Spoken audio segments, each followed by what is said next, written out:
Hello friends, कैसे हैं आप सभी लोग। आई होप आप सभी लोग बहुत बढ़िया होंगे। मैं स्टेशन मास्टर के आर सैनी के आर एजुकेशन पर आप सभी का स्वागत करता हूं। दोस्तों, ग्रुप डी 2024 के फॉर्म भरे जा रहे हैं। इससे रिलेटेड दो इंपॉर्टेंट टॉपिक पर अपन बात करने वाले हैं। पहला है एनओसी। एनओसी रिलेटेड आपके जो भी डाउट्स है, सॉल्यूशन है, वो सारा कुछ वीडियो में बात करेंगे। क्या रेलवे लेवल 1 कर्मचारी लेवल 1 का फॉर्म डाल सकते हैं? या दोस्तों, जो भाई लोग अपने होम जोन से काफी दूर दूसरे जोन में नौकरी कर रहे हैं, तो अपना जोन चेंज करने के लिए, अपने होम जोन में आने के लिए दोबारा से ग्रुप डी का फॉर्म लगाना चाह रहे हैं, तो क्या रेलवे उनको एनओसी देगा? अगर देगा तो क्या प्रोसीजर है, अगर नहीं देता है तो क्या प्रोसीजर और क्या नुकसान अपने को यहाँ पे हो सकता है, और अपने को एनओसी कब जो है डीवी के टाइम देनी है या उससे पहले ज्वाइनिंग के टाइम भी अपन दे सकते हैं, तो उस सबके रिगार्डिंग बात करेंगे। इसके अलावा सेकंड टॉपिक रहेगा अपना एक्ट अप्रेंटिस के लिए अच्छी खबर। जी हाँ दोस्तों, एक्ट अप्रेंटिस वालों को कई तरह की यहाँ पे छूट प्रदान की गई है, और जैसे कि पीईटी आपको लोगों का नहीं लगेगा, पीईटी में आपको छूट रहेगी, और आपकी कट ऑफ वगैरह कैसी बनती है, आपके जो एक्ट अप्रेंटिस के जो मार्कशीट में आपके मार्क्स है वो कैसे रोल आपका अदा करेंगे, सारा कुछ वीडियो में बात करने वाले हैं। और एक एक्ट अप्रेंटिस वाले भाइयों को जोन किस हिसाब से चुनना चाहिए उसके रिगार्डिंग भी बात करने वाले हैं। दोनों मोस्ट इंपॉर्टेंट टॉपिक है और मोस्ट डिमांडिंग वीडियो इसको कह सकते हैं। काफी सारे दोस्तों ने इसके रिगार्डिंग काफी कमेंट भी कर रखे थे। तो आगे बढ़ने से पहले दोस्तों, आप लोगों को बताना चाहूंगा, जो भी भाई लोग रेलवे ग्रुप डी है, एनटीपीसी एग्जाम्स की तैयारी कर रहे हैं, तो मैथमेटिक्स के लिए बुक है, रीजनिंग के लिए बुक, और आपका सामान्य विज्ञान 2018 से 2023 के क्वेश्चन आपको चाहिए साइंस के विद सॉल्यूशन, तो आपको इस बुक को प्रिफर कर सकते हैं। और इसके अलावा दोस्तों, जीके जीएस के लिए आप पीवाईक्यू के लिए बुक प्रिफर कर सकते हैं, और अपना सिलेबस कवर करने के लिए ये बुक प्रिफर कर सकते हैं। ग्रुप डी वाले भाइयों को पीवाईक्यू का चाहिए, तो ये जो है 2022 के सोल्व पेपर है, 1 से 40 तक सेट इसमें आपको मिल जाएंगे। हर क्वेश्चन का डिटेल से सॉल्यूशन मिलेगा। इन सभी बुक में खास बात है कि रेलवे के आज तक के जितनी पीवाईक्यू वो आपको एक जगह मिलने वाले हैं, चैप्टर वाइज और टाइप वाइज। इन सभी बुक को ऑनलाइन ऑफलाइन किसी माध्यम से बाय कर सकते हैं। ऑनलाइन बाय करने के लिए लिंक आपको डिस्क्रिप्शन में दिया हुआ है। तो देखिए दोस्तों, बात करते हैं एनओसी की। तो एनओसी से रिलेटेड रेलवे ने यहाँ पे रूल दिया है। देखिए, ये रहा no objection certificate, NOC for serving employ. तो एनओसी किस किस को पे लानी होगी? ऐसा नहीं कि ओनली गवर्नमेंट कर्मचारी यहाँ पे एनओसी उसको लानी है। यहाँ पे देखिए कौन कौन से लोग एनओसी जो है जरूरी एनओसी।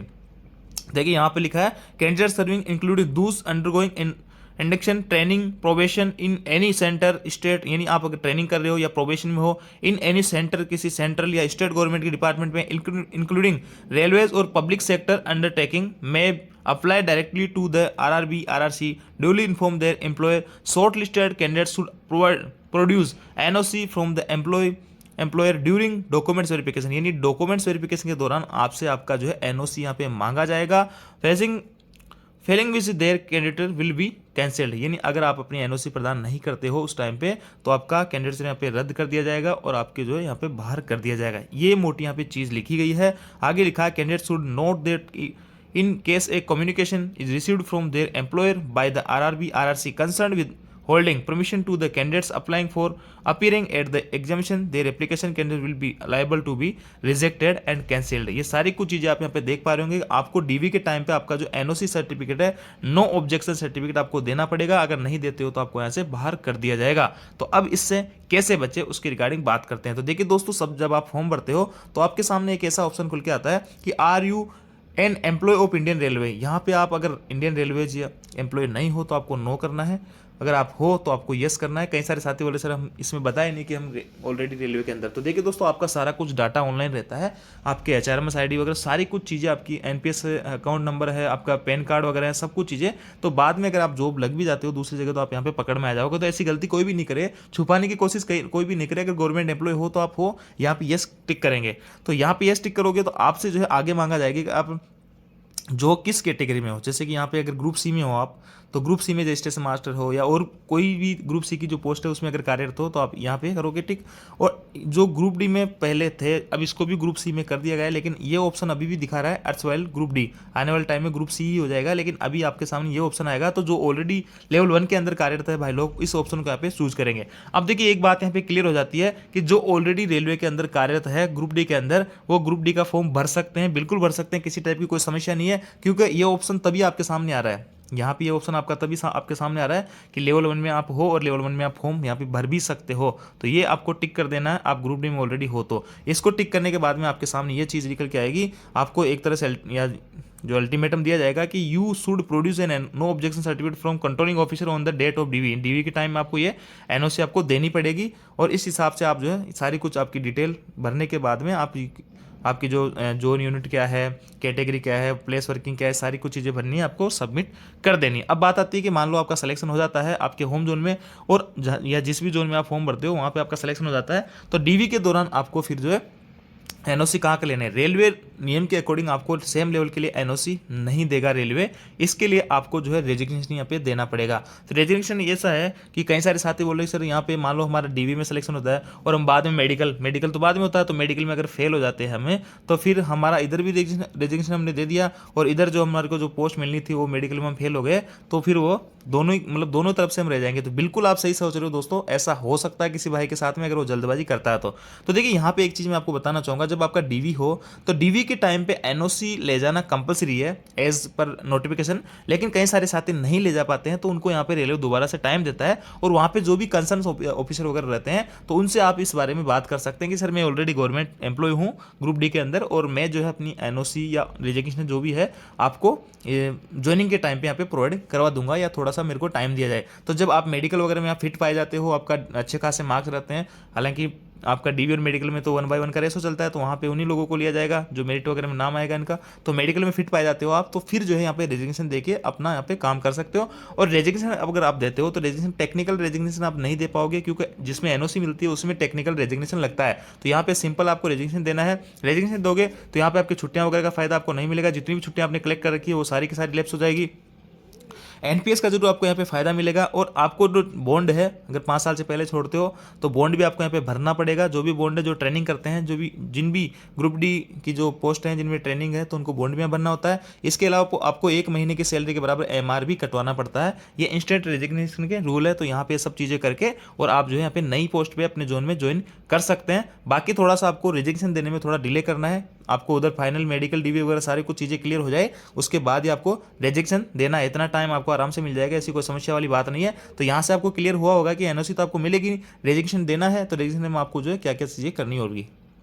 दोस्तों नोटिफिकेशन के पॉइंट 12 में जो है रेलवे एक्ट अप्रेंटिस वाले भाई लोगों के लिए काफ़ी सारी चीज़ें लिखी हुई है। यहाँ पे लिखा हुआ 12.1 के अंदर कि अगर आप रेलवे वगैरह से आपने अप्रेंटिसशिप कर रखी है तो इस भर्ती में आपको 20% का आरक्षण यहाँ पे दिया जाएगा।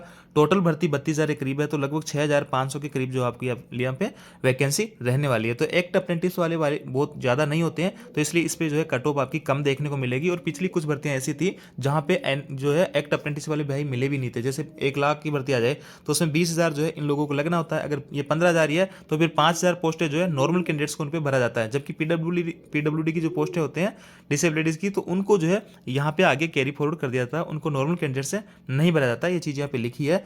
आगे पॉइंट 2 में लिखा है कि आप 22/2/2025 आपका लास्ट डेट है फॉर्म भरने का। तब तक अगर किसी भाई का फाइनल यहाँ पे नहीं होता है, एग्जाम का रिजल्ट नहीं आ जाता है, चाहे भले आपने जो है एक्ट अप्रेंटिसशिप की ट्रेनिंग कर ली, एग्जाम लग गया, लेकिन आपका फाइनल रिजल्ट अगर नहीं आता इस डेट तक, तो आप इस भर्ती के लिए एलिजिबल हो। इस फॉर्म में आप इसमें फॉर्म नहीं भर सकते हो। और देखिए आपने एनसीईटी कर रखी है तो आप आरआरबी आरआरसी किसी भी आरआरसी भर सकते हैं।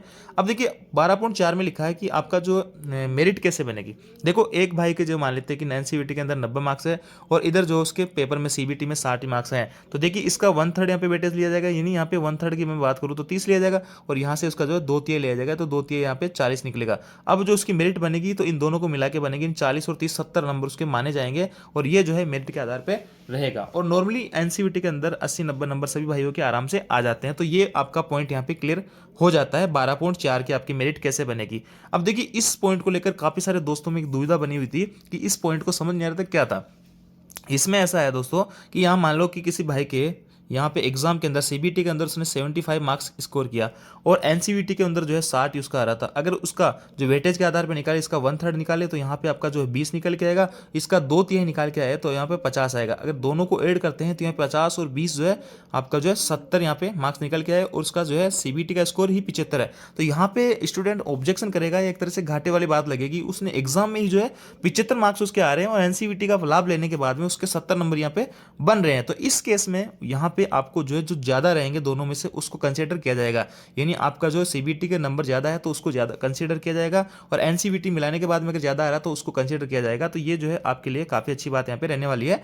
और यहाँ पे पीईटी से आपको छूट दी जाएगी, कोई भी फिजिकल एफिशिएंसी टेस्ट आपका लोगों का नहीं रहने वाला है। तो यहाँ पे ये सारी चीजें क्लियर आपकी यहाँ पे हुई होगी। और आपको देखिए दोस्तों यहाँ पे जो भी आपके सर्टिफिकेट वगैरह है सही से आपको अपलोड करना है। अगर आप सही तरीके से आपके मार्क्स वगैरह नहीं भरते हो तो आपको यहाँ पे सिलेक्शन नहीं दिया जाएगा, आपका बाहर भी कर सकते हैं। तो ये चीजें चीज़ें आपको यहाँ तक समझ में आई होगी एनएससी वालों के लिए। अब देखिए दोस्तों, स्क्रीन पे आपको जो वैकेंसी चार्ट दिख रहा होगा, ये जो है सीसीए वाले भाई लोगों का जो वैकेंसी रहने वाली है। यानी टोटल जो वैकेंसी है इसका जो है आपका 20% इधर कर लेंगे, निकाल लेंगे, तो वही 20% वैकेंसी आपकी निकल के आ रही है। यानी जहां से ओवरऑल ज्यादा वैकेंसी रहेगी तो वहां से आपके सीसीए वाले छात्रों की भी ज्यादा वैकेंसी रहेगी। तो यहाँ पे वही जो नॉर्मल कैंडिडेट्स के लिए जिस हिसाब से कंपिटेंस रहता है, जिस हिसाब से डेंजर या सेफ जोन रहते हैं, वैसे ही आपके जो है एनएससी वाले भाई लोगों के लिए सेम वैसा ही रहने वाला है। जैसे कि मैं न्यू दिल्ली एनआर की बात करूँ, यहाँ पे कितनी भी भर्ती हो, यहाँ पे एक्ट अप्रेंटिसशिप हो चाहे नॉर्मल कैंडिडेट्स हो, इनकी जो है यहाँ पे कट ऑफ ज़्यादा यहाँ पे रहती है। बाकी जनरली दोस्तों मैं आपको कहूँगा, ज़्यादा मोटा मोटा आपको ये कहूँगा कि आप अगर अप्रेंटिसशिप में आते हैं तो आपके नॉर्मल जो कैंडिडेट्स होते हैं उनकी तुलना में तो कट ऑफ 100% कम ही जानी है। यानी अगर किसी नॉर्मल कैंडिडेट्स की 70 कट ऑफ जाती है तो आपका जो है यहाँ पे 55-60 में भी सिलेक्शन हो जाएगा। सपोज दैट फॉर एग्जांपल बता रहा हूँ, हालांकि इस बार इतनी कम कट ऑफ नहीं रहेगी। तो देखिए यहाँ पे जो कट ऑफ का 10 से 15 नंबर का वेरिएशन आ रहा है, तो इस वेरिएशन का लाभ लेने के लिए क्यों ना आपको अपना होम जोन यहाँ पे चुनना चाहिए, क्योंकि एक नॉर्मल कैंडिडेट्स भी इतनी मेहनत कर रहा है, जो उसके लिए जो सेफ जोन है वो आपके लोगों के लिए डेंजर जोन रह सकता है। कहने का मतलब, मान लो कोई नॉर्मल कैंडिडेट्स को 60 नंबर पे उसका जो है कहीं सिलेक्शन हो रहा है तो उसको सेफ जोन मानेंगे, और आपको जो है जो डेंजर से डेंजर जोन है वहां भी आपका जो है 60 नंबर में, अगर उसका सेफ जोन में 60 पे सिलेक्शन हो रहा है तो आपका 60 में डेंजर जोन में सिलेक्शन हो जाएगा। तो ऐसे में मैं आपको कहूंगा कि आपको अपना होम जोन ही चुनना चाहिए। एनएससी और अप्रेंटिसशिप वाले जो भाई लोग हैं, कट ऑफ में आपको यहाँ पे थोड़ा रिलीफ मिलेगा, तो आपको अपना होम जोन प्रीफर देना चाहिए। अगर आप में थोड़ा सा कॉन्फिडेंस है तो पोस्ट जो है ग्रुप डी की अगर आपको लेनी है तो होम जोन से लेने की आप कोशिश करेंगे। बाकी देखिए दोस्तों, अगर आप जो है कट ऑफ के मामले में पढ़ेंगे कि कहाँ से कट ऑफ कम रहेगी ज़्यादा रहेगी, तो वो डिपेंड करता है कि फॉर्म आपके किस हिसाब से भरे जाएंगे। पिछले जो कट ऑफ थी उन पे भी ज़्यादा डिसाइड नहीं करता है, क्योंकि कई बार जो ऐसा होता है कि पिछली बार जहाँ से कट ऑफ कम थी, इस बार जो वहाँ से कट ऑफ ज़्यादा भी जा सकती है। बाकी ये जो नॉर्थ रीजन है, यहाँ से ज़्यादातर लोग जो है रेलवे एग्जाम्स की या गवर्नमेंट एग्जाम्स की तैयारी करते हैं, तो यहाँ से इनके जो यहाँ से और इनके टच के जो भी जोन है वहाँ से कट ऑफ यहाँ की ज़्यादा रहने की उम्मीद रहती है। अगर आपको कट ऑफ से कम या मतलब कम मार्क्स आपको लाके और सिलेक्शन लेना है तो इधर के जो साउथ रीजन के हैं इन रीजन को भर सकते हो, और इधर से भी आप लोग जो है फॉर्म भर सकते हैं। इस रीजन से आपको बचना है अगर कोई सेफ जोन की अगर मैं बात करूँ तो। बाकी दोस्तों मैं अगर मोटा मोटा कहूँगा तो आपको अपने होम जोन से ही फॉर्म लगाना चाहिए। मैं आपको फिर से कह रहा हूँ, जो ऑलरेडी भाई लोग कार्यरत है वो काफ़ी बार ड्यूटी आकर के परेशान है। आपकी जो है यहाँ पे नौकरी लगना से सारी चीज़ों का सोल्यूशन नहीं हो जाएगा, फैमिली वगैरह सारी कुछ चीज़ें रहेगी। अगर यहाँ का बंदा यहाँ सिलेक्शन ले लेगा तो यहाँ से आने में उसको 2-3 दिन खराब हो जाएंगे, इतनी छुट्टियाँ वगैरह मिलती नहीं है। तो आप कोशिश करो अपने होम जोन से लेने की। आपकी कट ऑफ में भी आपको रिलीफ यहाँ पे मिलने वाला है, पीईटी में तो थोड़ी मेहनत आप यहाँ पे ज़्यादा करो और अपने यहाँ पे सिलेक्शन लेने की कोशिश करो। और कोई भी सेफ जोन डेंजर जोन अपने आप में नहीं होता है, आपको अपने होम जोन ही प्रेफर यहाँ पे करना चाहिए। तो मैं अपने आप तरफ से आप लोगों को ये सजेस्ट करूँगा।